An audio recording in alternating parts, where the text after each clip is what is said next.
আসসালামু আলাইকুম। সেলিনাস ডায়েরিতে সবাইকে স্বাগত জানাচ্ছি। আজ রাঙামাটি থেকে কিছু পাহাড়ি বাজার আমার জন্য নিয়ে এসেছে আমার ছেলে। রাঙামাটির এই বাজারগুলো যে আমার এত প্রিয় তা বলে বোঝানো যাবে না। ও যতবারই রাঙামাটি যায় আমি বলি এসব নিয়ে আসার জন্য। প্রথমেই এনে দেখাচ্ছি লাল পাটের শাক। এটা অবশ্য চট্টগ্রামে পাওয়া যায় না।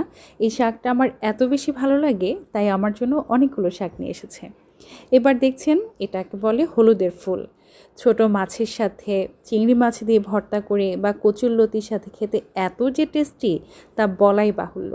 আমি সারা বছরের জন্য পরিষ্কার করে ফ্রোজেন করে রেখে দিই, তারপর একটু একটু করে খেতেই থাকি যখন এটা পাওয়া যায় না।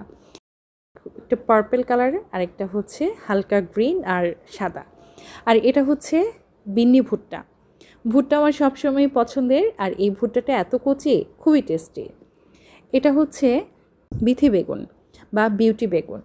এটা সবজির সাথে বা ভাজি খেতে খুবই মজা। আর এটা হচ্ছে তারই ছোট ভার্সন তিত বেগুন। এটাও ভাজি অথবা শুটকির সাথে রান্না করে খেতে মজা।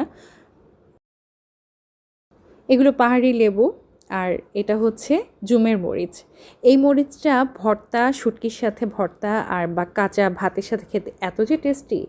এটা হচ্ছে পাকা বেগুন। বেগুন তো সবসময় সবাই কচি দেখেই খায়, কিন্তু আমি পাকা বেগুনটাই খেতে পছন্দ করি। আর এই যে পাশে দেখা যাচ্ছে এটা হচ্ছে তারা, খুবই সুন্দর স্মেল।